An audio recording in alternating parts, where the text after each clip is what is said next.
Hi, welcome to Story Time with Rohini. Today I will narrate an Indian folk tale called The Astrologer Harisarma. Once upon a time, in a village, there lived a poor brahmin named Harisarma. Because he was poor and uneducated, he worked as an attendant in the zamindar's house. The zamindar was nice to him and would ask his advice in many things. One day, the zamindar's daughter's wedding was arranged, and the zamindar was too busy in the preparations of the wedding and in taking care of the guests that he neglected Harisarma. Harisarma was hurt. Harisarma thought that the zamindar should have asked his advice in taking care of his daughter's wedding also. But the zamindar did no such thing, and Harisarma wanted to teach the zamindar to respect him. So that night, Harisarma stole quietly into the zamindar's house when everybody was sleeping, and he took the bridegroom's horse away from the house and hid it in a forest nearby. Next morning, when the zamindar and the guests woke up, they could not find the bridegroom's horse. It was such a shameful thing, and the zamindar thought he would lose all his respect, because if things are stolen from his house, what sort of a zamindar was he? So he was very unhappy about how the things turned out, and he started worrying. Now Harisarma sent his wife to the zamindar's house just to check out how things were. And he also told his wife that if the zamindar's house seems to be in a panic-stricken state, Harisarma's wife should mention to the zamindar that Harisarma is a great astrologer who can look into the past and into the future, and who knows everything about the present. So Harisarma's wife, following the instruction given by her husband, went to the zamindar's house. And zamindar's house, as expected, was in a panic-stricken state. They were worried because the bridegroom's horse was lost. And zamindar sent his footmen and attendants far and wide to search for the horse, but nobody got it. Then Harisarma's wife went up to the zamindar and said, "My dear zamindar, my husband Harisarma is a great astrologer. Why don't you seek his help in this time of events, in this situation?" So the zamindar immediately asked Harisarma to come to his house.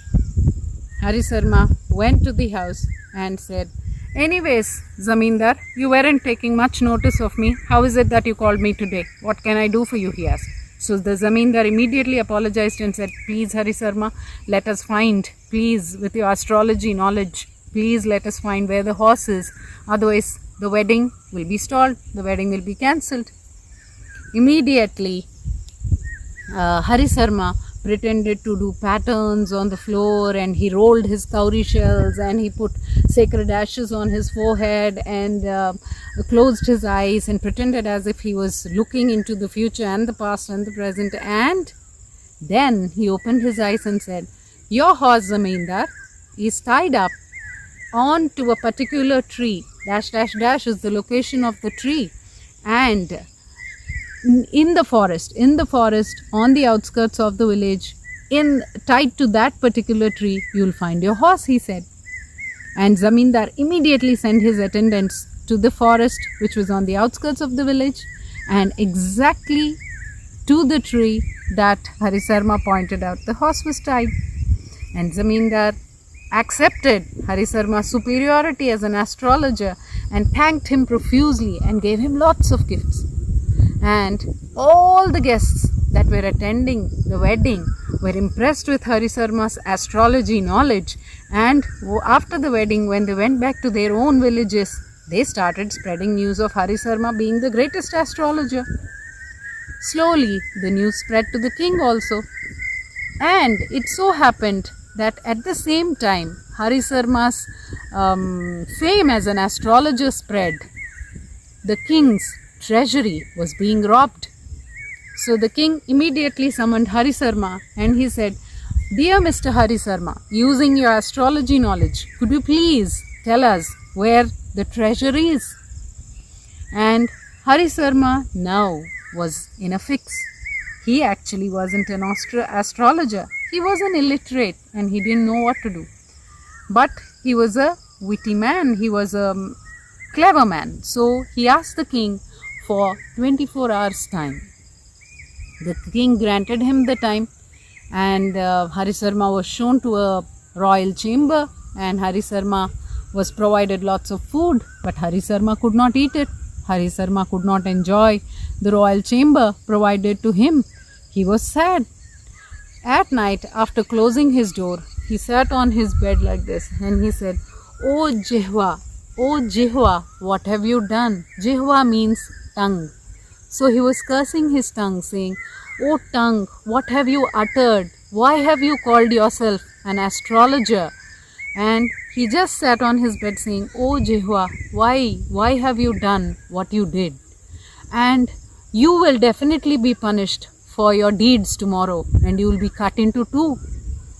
And he was blaming himself and his tongue like this when a servant maid called Jihwa in the king's palace put her ear to the door of Harisarma's chamber and was listening.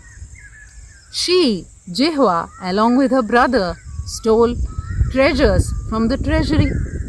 Now the moment she heard her name being uttered by Harisarma, and the moment she heard that she will be punished tomorrow by being chopped into two, she got panicked.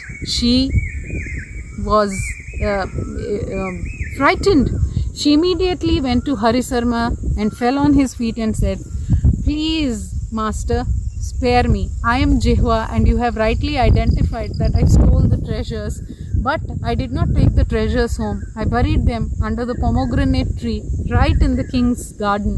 Please take the treasures, give them back to the king, but spare my life. Do not tell the king that it is I, Jihwa, who stole the treasures."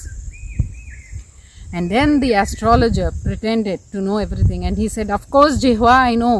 I am a great astrologer. I know the past, the present, and the future. And I was just wondering if you would show yourself up and apologize to me."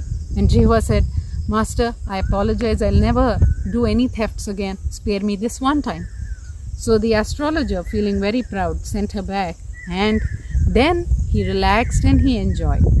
Next morning, when it was time for him to tell the king where the treasures were hidden, he again drew lots of patterns on the floor, recited so many things, rolled his cowrie shells, and he said, "Dear king, your treasures are hidden right under the pomegranate tree in your garden, and you can retrieve them immediately." So the king, along with his soldiers, went to the pomegranate tree and dug up under it, and he found all his treasures there. So the king was impressed with the astrology knowledge of Harisarma and rewarded him grandly.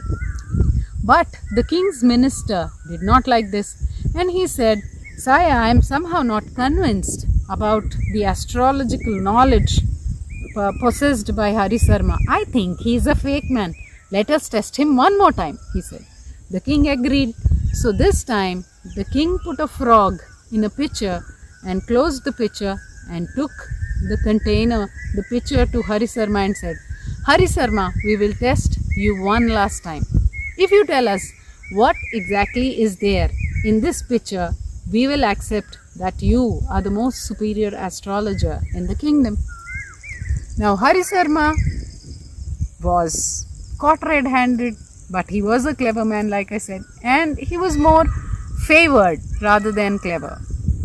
So he held his forehead again and he said, "Manduka, Manduka, what fate awaits you?"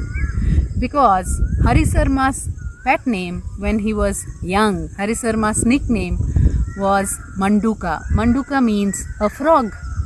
And Harisarma thought of his childhood name and he said, Manduka, what sort of fate awaits you? You are to be found out just because a picture is presented in front of you. And this picture is going to be the end of your life, he said. And the king and all did not know that his pet name was Manduka. And they thought that he identified what was put inside the picture, and the picture had a frog. So the king immediately clapped for Harisarma and said, Harisarma ji, you are the greatest astrologer in the kingdom, and I am glad to have found you, he said. And the minister also this time accepted Harisarma's superiority, and thus everything ended happy for Harisarma, and he went home laden with riches, and he led a peaceful life after that. Thank you.